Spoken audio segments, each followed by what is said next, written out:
सिद्धार्थ, आप इस मूव को कैसे देखते हैं? क्या ये कहना सही होगा कि ट्रंप हार चुके हैं, चीन के आगे ट्रंप हार गए हैं? ये पूरा का पूरा जो ट्रंप साहब ने ट्रेड वार शुरू किया था, व्यापार युद्ध शुरू किया था, वो समाप्त हो चुका है। ट्रंप साहब सिर्फ चीन के सामने नहीं, पूरी दुनिया के सामने, जिन जिन देशों ने ट्रंप साहब के सामने खड़े हुए, जिन जिन लोगों ने रीढ़ दिखाई, उनके सामने वो सरेंडर हो चुके हैं। उसका एक बहुत साधारण सा, मेरे ख्याल से पब्लिक इंडिया के दर्शकों की जानकारी के लिए, उनको समझ में आने लायक एक उदाहरण दे देता हूँ। मान लीजिए मैं एक दुकान चलाता हूँ जिसमें कि 50 लाख रुपए का माल है। आप उसमें से 1 लाख रुपए का सामान आप हर महीने मुझे बेचती हैं। अब क्योंकि मेरी दुकान बहुत अच्छी चल रही है और आप मेरी दोस्त भी हैं, इसीलिए मेरे ऊपर कुछ कर्जे मैंने इधर-उधर से लेके रखे हैं। मान लीजिए मेरे पास 10 लाख रुपए का कर्जा है। लेकिन क्योंकि मेरी दुकान अच्छी चल रही है और कर्जे वाले रोज मेरे सामने खड़े हो रहे हैं, तो आपने मेरे दोस्त के नाते कहा कि सिद्धार्थ, आपके यहाँ कोई कर्जा वाला आए ना तो उसको मेरे पास भेज देना, मैं उसको संभाल लूंगा, आप चिंता मत करो, आप अपना व्यापार करो। तो मैं अपना दुकान चला रहा हूँ, 50 लाख का सामान है, जिसमें कि आपके यहाँ से भी 1 लाख रुपए का सामान आता है और मुझे अब कर्जे वालों का टेंशन नहीं है, क्योंकि कर्जा वाला जब रोज सुबह मेरी दुकान आता है तो आपके यहाँ भेज देता हूँ, आप उसको समझा बुझा लेती हैं। अब ये हो रहा था। अचानक मुझे लगा कि आप जो मुझे 1 लाख का माल बेचती हैं, उसमें आप मुझसे धोखा कर रही हैं, आप मुझे महंगा बेच रही हैं, इसीलिए मैंने कह दिया आज से मैं आपका 1 लाख रुपए का सामान नहीं लूंगा। तो ठीक है, आप सामान नहीं लेंगे। आप भी तो जवाब में ये कहेंगे कि सिद्धार्थ, तुम्हारा जो 10 लाख का कर्जा वाले तुमको मेरे यहाँ भेज रहे थे, आज से तुम खुद निपट लेना उससे, मैं क्यों निपटूं? तो हुआ ये कि अमेरिका जो व्यापार युद्ध कर रहा था, अमेरिका को भूल गए थे ट्रंप साहब कि अमेरिका के ऊपर एक कर्जा है। वो कर्जा है करीब 35 ट्रिलियन डॉलर, जो कि ट्रेजरी बॉन्ड के रूप में उनके पास रहता है। ट्रेजरी बॉन्ड का मतलब यह है कि सरकार लोगों से कर्जा लेती है। अब ये जो कर्जा लेती है, तो हुआ ये कि जैसे ही ट्रंप साहब आए और उन्होंने कहा कि हम टैरिफ वार शुरू करेंगे, उसी समय आपको याद होगा कनाडा ने ट्रूडो के बदले एक अर्थशास्त्री को अपना प्रधानमंत्री बनाया। उन्होंने क्या किया, ट्रूडो ट्रूडो के स्थान पे जो दूसरा आए थे, मैं उनका नाम भूल रहा हूं, उन्होंने क्या कार्नी। किया।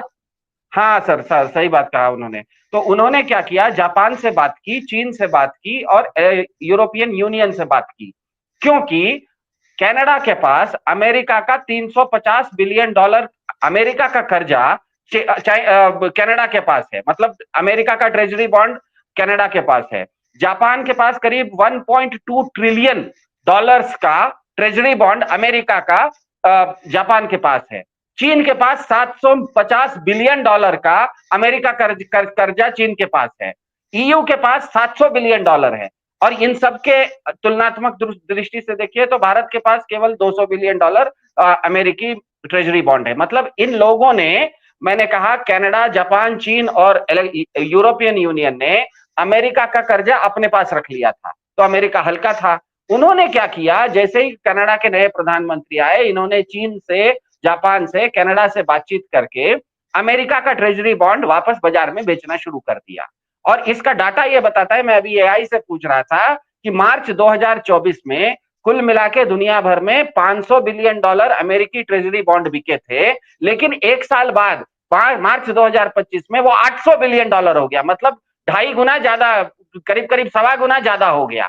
तो हुआ ये कि अमेरिका को टक्कर देने के लिए चीन ने, जापान ने, कनाडा ने और ईयू ने मिलके एक बहुत अच्छा योजना बनाई और अमेरिका का कर्जा वापस अमेरिका पर दे दिया। अब जैसे ही अमेरिका का कर्जा वापस अमेरिका पर आ गया, ट्रंप साहब को समझ में आ गया, सिद्धार्थ शर्मा को समझ में आ गया कि नीलू जी से 1 लाख का सामान महंगा ले रहा था, वो महंगा ज्यादा है, या 10 लाख रुपए के रोज जो कर्जदार मेरे घर पर आ रहे थे, कल तक तो आप संभाल रहे थे उसको। तो मेरे ख्याल से ट्रंप साहब को पूरी तरह से समझ में आ गया। इस चीज में हुआ ये कि पूरा का पूरा दुनिया दो भाग में बट गई है कि इस ट्रेड वार में ट्रंप साहब के सामने कौन कौन खड़ा होकर उनकी चुनौती को वापस जवाब दिया और किसने ट्रंप साहब के सामने चुनौती को जवाब नहीं दिया। ये दो धड़े बिल्कुल स्पष्ट हो गए हैं।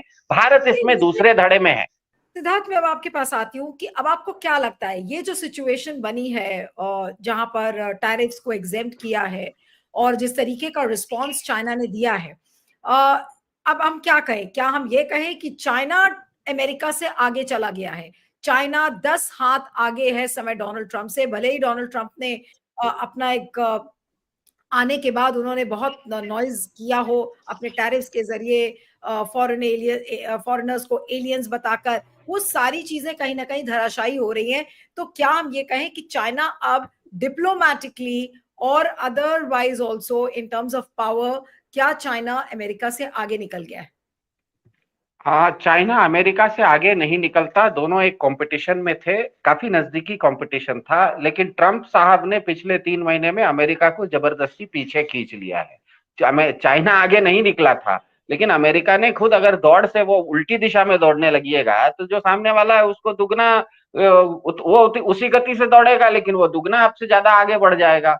तो मेरे ख्याल से चाइना में, और इसमें सिर्फ चाइना नहीं बढ़ा है, ध्यान में रखिएगा, ये पूरा का पूरा जितने भी ईयू के देश हैं, चाहे वो फ्रांस हो, चाहे वो बेल्जियम हो, चाहे जापान हो, चाहे कनाडा हो, इन सभी देशों ने मिलकर एक रणनीति बनाई, और वो कनाडा के जो नए प्रधानमंत्री थे उन्होंने वो इसके सूत्रधार बने, और उन्होंने ये करने के चलते अब ट्रंप साहब की स्थिति ये हो गई है कि ट्रंप साहब, हमको पता है जिस दिन वो आए थे नया नया फरवरी में जनवरी में, तो सबसे पहले तो उनको लगा कि हमारे वाले प्रधान जी जैसे हम रशिया यूक्रेन का वार रुकवा देते हैं, पापा ने वार रुकवा दी थी, हमारे वाले ने भी, प्रधान जी ने रुकवा दी थी, तो उन्होंने भी उधर जेलेंस्की को बुलाया व्हाइट हाउस में, डांट फटकार किया, उनको लगा रोक देंगे तो अपना नाम हो जाएगा, तो वो फेल हो गया।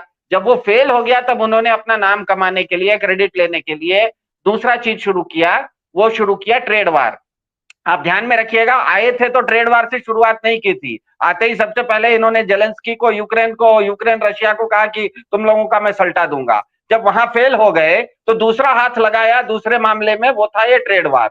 अब देखिएगा ट्रेड वार में क्योंकि ये फेल हो गए हैं, इसीलिए कल से पिछले 8-10 घंटे से इन्होंने ईरान पर हाथ लगा दिया है कि हम ईरान के साथ डील कर लेंगे, कि ईरान जो परमाणु शक्ति बनने वाला है, हम ईरान के साथ डील कर लेंगे और मध्य एशिया में शांति स्थापित कर देंगे। इसका मतलब ही है कि ट्रंप साहब की पूरी व्यवस्था काफी डेस्परेट हो चुकी है, निराश हो चुकी है। वो शुरू की थी कि रशिया यूक्रेन वार युद्ध रुकवाएंगे, नहीं रुकवा पाए, हमारे प्रधान जी भी नहीं रुकवा पाए, तो अब उनको सोचना था, जो हमारे वाले प्रधान जी जिस चीज को नहीं रुकवा पाए, विश्व गुरु, वो ट्रंप साहब को सोच रहे थे कि हम रुकवा देंगे, तो सबसे पहले तो उन्होंने वहां गलती कर दी।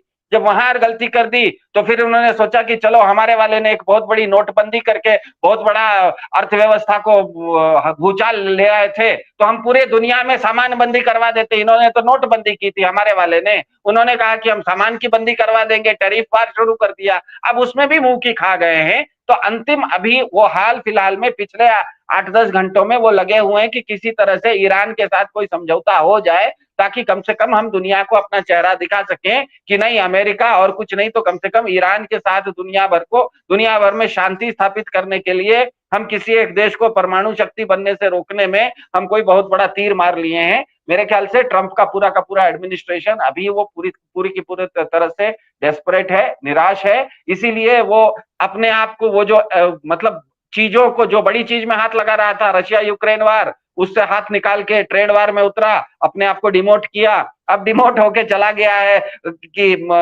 ईरान के साथ समझौता करेंगे। पता नहीं अब नीचे जाके कहीं पर क्या कहते हैं, भारत बांग्लादेश के बीच में भी काफी तनाव हो गए हैं जब से शेख हसीना यहाँ आई हैं। हमारे वालों को भी कह देना चाहिए प्रधान जी को कि कहीं आपका नहीं बने तो हमारा और बांग्लादेश का समझौता करवा दीजिए शेख हसीना वाला, तो वो ठीक रहेगा। कहीं ना कहीं बेचारे को क्रेडिट मिल जाना चाहिए ना, बिना क्रेडिट के जा रहे हैं। हाँ।